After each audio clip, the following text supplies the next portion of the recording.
Okay, Vaibhav, so now I'm going to start a technical snap interview for BARC Stipendiary Trainee Category 1 interview. And you Yes, sir. send in for today's snap, correct? Yes, sir. Okay, so first of all, tell me कि आपको suppose एक साफ design करना है तो क्या क्या step follow करोगे? Okay sir. Sir shaft design करना है तो पहले मुझे ये पता होना चाहिए कि सर साफ्ट पे लोड कैसा आएगा, टॉर्जनल लोड आएगा या एक्सियल लोड आएगा, मूवमेंट आएगा। तो उसके ठीक है, अकॉर्डिंग सर पहले ये पता होना चाहिए सर। अगर सर चलो लोड उसका लोड पता चला गया। लोड के बाद यस सर, अगर लोड टॉर्सनल लोड आ रहा है तो सर मुझे पहले ये निकालना होगा कि वो शाफ्ट में कितना मैक्सिमम शियर स्ट्रेस जनरेट होगा, जो कि टॉर्जन हम्म इक्वेशन फॉर्मूले से निकालेंगे सर। एंड ये आएगा हम्म 16t divide by pi D cube के इक्वल आएगा ये maximum shear stress. And sir इसमें डिजाइन हम्म करने के लिए डायमीटर सर पता करने के लिए फिर इसको हम शियर स्ट्रेस थ्योरी या वॉन माइसेस थ्योरी से कंपेयर के थ्रू हम इसका डायमीटर पता कर सकते हैं। हम्म। Yes sir. अच्छा, फैक्टर ऑफ सेफ्टी क्या होता है? Sir factor of safety is defined as the ratio of yield stress to the maximum permissible stress for a ductile material, और in terms of brittle materials it is the ratio of ultimate strength to the maximum permissible stress. Hmm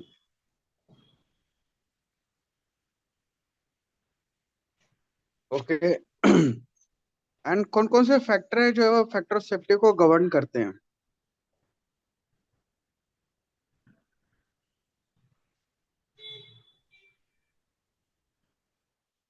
sir actually मैं question sir समझा नहीं sir. Factor of safety को govern करने वाले factors कौन कौन से हैं? मतलब कोई जब आप फैक्टर ऑफ सेफ्टी सेलेक्ट करते हो तो कैसे सेलेक्ट करोगे, कितना होना चाहिए? सर फैक्टर ऑफ सेफ्टी इसलिए लेते हैं क्योंकि जैसे अगर फटीग लोडिंग लग रहा है तो उसमें स्ट्रेस कंसंट्रेशन फैक्टर आ जाता है। स्ट्रेस कंसंट्रेशन की वजह से किसी एक पॉइंट पे स्ट्रेस ज़्यादा हो जाता है, कंसंट्रेट हो जाता है, तो इसलिए भी फैक्टर ऑफ सेफ्टी लेते हैं। एंड हम्म सर कुछ बॉडी में हम लोग फैक्टर ऑफ सेफ्टी इसलिए भी लेते हैं क्योंकि हमें सर पता नहीं होता है कि कभी भी उसमें ये सोच के सर हम डिजाइन करते हैं कि बॉडी को मिनिमम स्ट्रेस जो इसका परमिसिबल स्ट्रेस है उससे हमेशा कम इसमें स्ट्रेस को दिया जाए ताकि फेलियर का चांस मिनिमम रह सके। हम्म। अच्छा, स्ट्रेस कंसंट्रेशन क्या होता है? Sir stress concentration is the phenomena of a material in which stress is concentrated at any point due to irregularity in the geometry or cracks due to cracks and notches. अब कैसे minimise करेंगे? मान लो एक plate है, उसमें कोई whole बना हुआ है तो उसकी वजह से स्ट्रेस कंसंट्रेशन होगा, तो उसको मिनिमाइज यस कैसे करोगे? सर, इसको मिनिमाइज करने के लिए पहले तो सर या तो हम ये कर सकते हैं कि जो हम परमिसिबल स्ट्रेस होगा उसको सर हम स्ट्रेस कंसंट्रेशन फैक्टर के थ्रू कम करके बॉडी को सेफ बना सकते हैं। और या तो सर अगर हमें स्ट्रेस कंसंट्रेशन को कम करना है तो वहां पे फिलेट का यूज कर देंगे तो स्ट्रेस कंसंट्रेशन फैक्टर कम हो जाएगा। हम्म। अच्छा, बियरिंग क्या होता है? Sir bearing is a mechanical component which is used to support the rotating component and also used for reducing the friction. हम्म। अच्छा, लुब्रिकेंट क्या होता है? लुब्रिकेशन क्या होता है? So lubrication is basically it is a liquid. It can be liquid or semi. It can be liquid maximum time, and is only used for providing some time cooling and also reducing the friction. तो कितना type के होते हैं lubricant lubrication? Sir ये दो type का होता है। एक हम्म। एक लिक्विड होते हैं और सर एक ये सेमी सेमी लिक्विड जो कि सर जैसे ग्रेफाइट हो गए, वो भी सर डिफरेंट है। सेमी लिक्विड ग्रेफाइट थोड़ी ना है। सेमी लिक्विड मतलब सेमी ग्रीस। सॉलिड का मतलब सेमी सॉलिड होता है, सेमी लिक्विड ही होता है। सेमी सॉलिड जो यस होगा वो आपका ग्रीस होगा, और यस सॉलिड सर। कैटेगरी में ग्रेफाइट आएगा। Yes yes. अच्छा, थिक फिल्म लुब्रिकेशन क्या होता है? सर थिक फिल्म लुब्रिकेशन में ये बेसिकली एक जनरल बेरिंग में होता है। थिक फिल्म हम्म लुब्रिकेशन में सर एक ऑयल का थिक फिल्म जनरल और बेरिंग के बीच में रहते हैं at the hmm starting. General sir, sir मैं डायग्राम बना के सर आपको समझाता हूँ। अच्छा, थिन फिल्म क्या होता है ये बताओ। सर थिन फिल्म में क्या होता है कि सर जो बीच में जो गैप होता है फिल्म का वो बहुत पतला होता है सर, जिस वजह से सर फ्रिक्शन ज्यादा जनरेट होता है थिन फिल्म में। हम्म। और जीरो फिल्म? जीरो फिल्म में सर बेसिकली इसमें लुब्रिकेंट का यूज ही नहीं करते हैं, वो सेल्फ लुब्रिकेटेड बेयरिंग होता है, वो मैक्सिमम फूड इंडस्ट्री में यूज करते हैं, जहाँ पे हम्म। लुब्रिकेंट की वजह से कोई मतलब मिक्सिंग ना हो जाए फूड में, ऐसे का यूज करेंगे उसको। हम्म। अच्छा। Yes sir. अच्छा, हाइड्रोडायनामिक और हाइड्रोस्टैटिक बेयरिंग में क्या डिफरेंस है? सर हाइड्रोडायनेमिक को ही थिक फिल्म बीयरिंग भी बोलते हैं। हाइड्रोडायनेमिक में क्या होता है कि सर इसमें स्टार्टिंग टॉर्क हमें हाई रखना पड़ता है, क्योंकि at the initial of the starting of the journal वो eccentric, there is a eccentricity in bearing and general.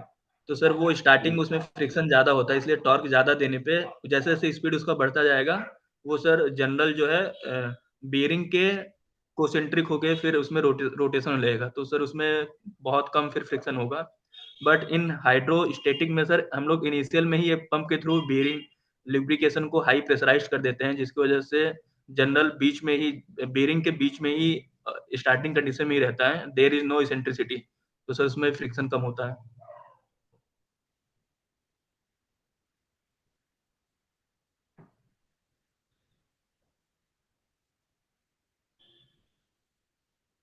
अच्छा।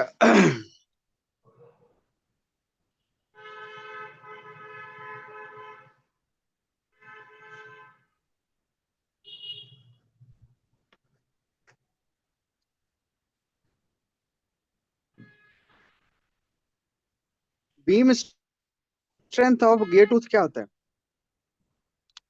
बी क्या sir? Beam strength. Beam strength of gear tooth? हाँ। सर ये सर गियर का डिजाइनिंग करने में sir इसका हम यूज करते हैं कि गियर पे मैक्सिमम कितना टेंजेंशियल लोड ये बियर कर सकता है, इसके लिए सर लुइस इक्वेशन के थ्रू हम इसका डिजाइन करते हैं सर। ओके। इसमें सर कुछ हम लोग इसका एजम्पशंस लेके डिजाइन करते हैं। हम्म। Yes sir.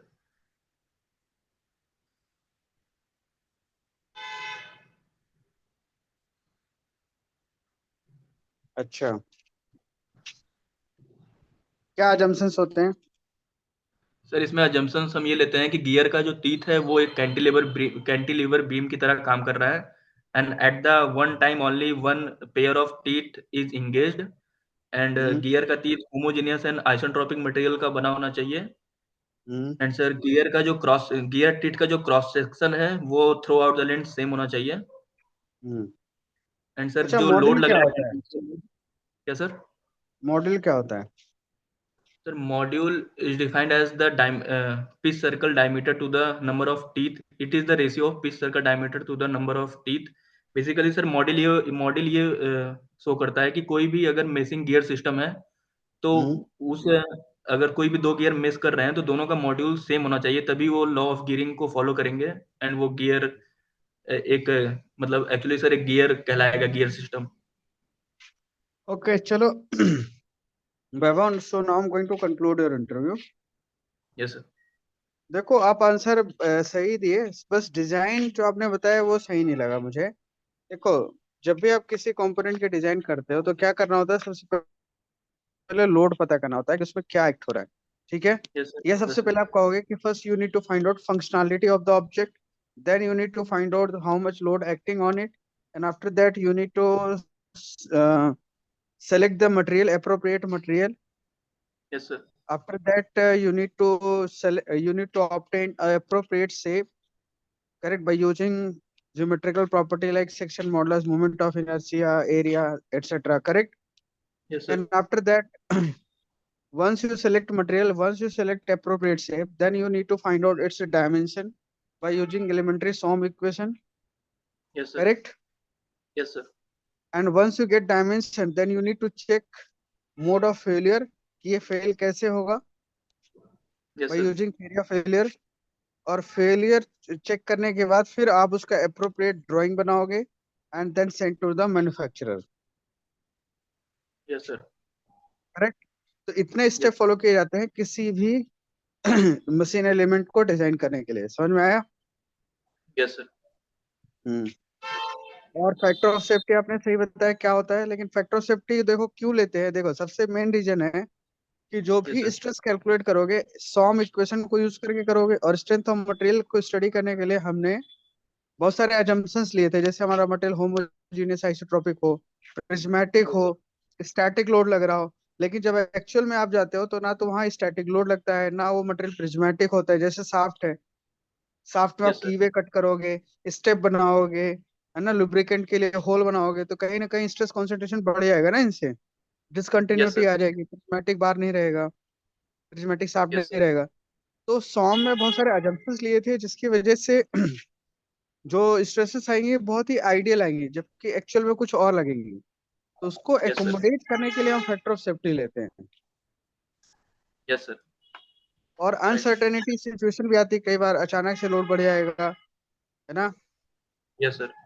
उसको कंसिडर करने के लिए। तो इस तरीके से आंसर करना है, ठीक है। Yes sir.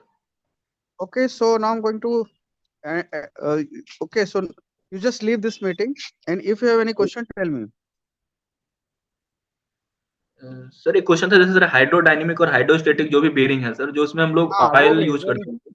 हाँ देखो, हाइड्रोस्टैटिक में क्या होता है कि पंप के थ्रू लुब्रिकेंट प्रोवाइड करते हो, जबकि हाइड्रोडायनामिक में वेजिंग एक्शन से लुब्रिकेशन होता है। ठीक है। Yes sir. हाइड्रोडायनामिक आपका इसमें हमेशा इसेंट्रिक होगा दोनों, जनरल और बियरिंग का सेंटर, जबकि यस सर। इस हाइड्रोस्टैटिक में दोनों कॉन्सेंट्रिक होंगे। Yes sir. ठीक है। Metal to metal contact hydrodynamic में इनिशियली होता है, जिसकी वजह से इनिशियल टॉर्क बहुत ज्यादा लगेगा, जबकि यस सर। हाइड्रोस्टैटिक में इनिशियल टॉर्क काफी कम लगेगा। Yes sir. ठीक है। सर इसमें, यस सर, सर इसमें एक डाउट था, जैसे सर इसमें ऐसा कोई क्वेश्चन आ सकता है ना सर, जैसे इसमें हाइड्रोडायनेमिक हाइड्रोस्टैटिक में सर जो ऑयल यूज करते हैं वो कौन सा ऑयल यूज करते हैं सर? हम्म। उसमें हाई लुब्रिकेंट विस्कोसिटी ऑयल। का। हाँ लुब्रिकेंट वो तो डिफरेंट डिफरेंट एप्लीकेशन में डिफरेंट डिफरेंट ऑयल यूज करेंगे ना। ओके